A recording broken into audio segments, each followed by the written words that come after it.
Now, some of the pro-Palestine, pro-Hamas protesters, the anti-Israel protesters, have taken to a Sydney shopping centre today, probably come across from Sydney University because they've gone to the Broadway shopping centre nearby. Have a look.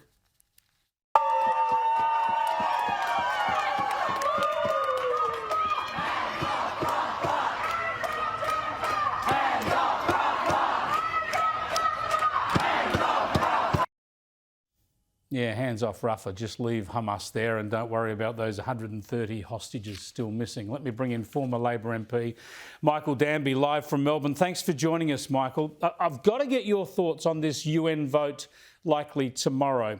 There's a lot of speculation that many countries, of course, will support the UN fully admitting Palestine as a member.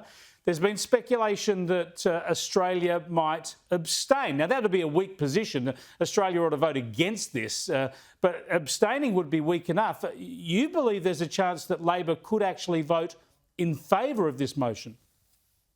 Well, members of the New South Wales right, Bowen, Burke and Husick compete with the socialist left, which is the dominant element in the government, to make critical comments on Israel. And I can see almost no break on Penny Wong or Albo, apart from reality, and Albo seems a bit more attuned to that, to be fair to him, from taking a vote at the UN General Assembly to say yes to a non-existent Palestinian state before they conform to any of the conditions necessary for a state and before they desist from their activities in Gaza. Well, this is the absurdity of it. There is no state, there are no borders, there is no leadership. Half of the Palestinian territories are run by a listed terrorist organisation in Hamas. Exactly what is the argument that you recognise this so-called country? Well, it's genuflection to the dominant socialist left element in the government. You'll never hear that kind of political analysis that this Labor government is different from previous Labor governments on the ABC, Chris. You'll only hear it on Sky, unfortunately. That's the really serious shift in Australian policy, whether it's on the environment or industry or industrial relations, but particularly in foreign policy.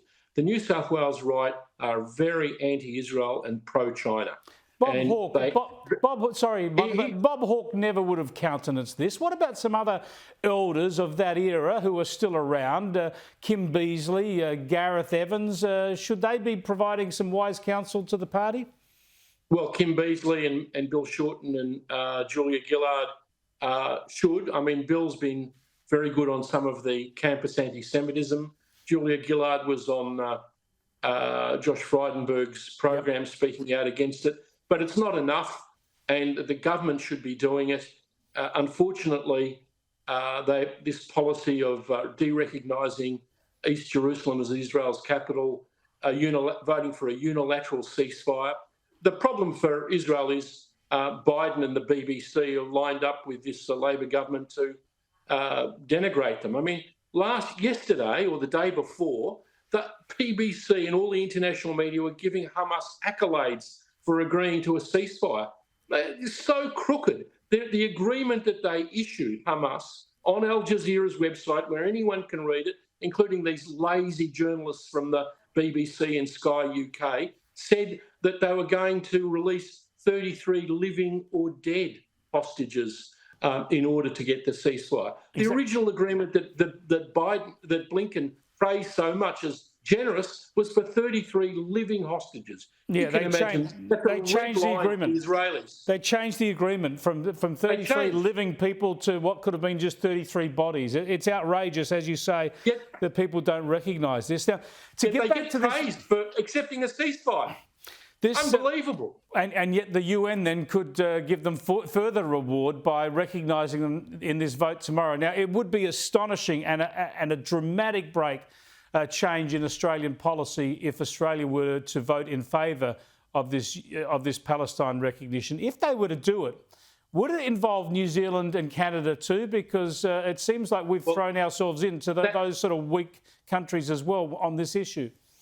Chris, that's the trick. That's what they did on the call for the unilateral ceasefire. They hid behind the skirts of Trudeau and the New Zealand government. The UK will have no part of that. But there's a clue on the front page of the Australian today where it says senior sources were carefully considering voting that way because of stalls in the peace process and rising civilian deaths. So the invasion of Rafah is the rising civilian deaths, and peace process is this ceasefire, which half of the population of Australia will think the mean Israelis didn't agree to it, whereas in fact it's Hamas, it was Hamas who won't release the hostages. Offering up bodies instead. Just extraordinary stuff. Thanks so much for your frankness on this topic, Michael. I appreciate it.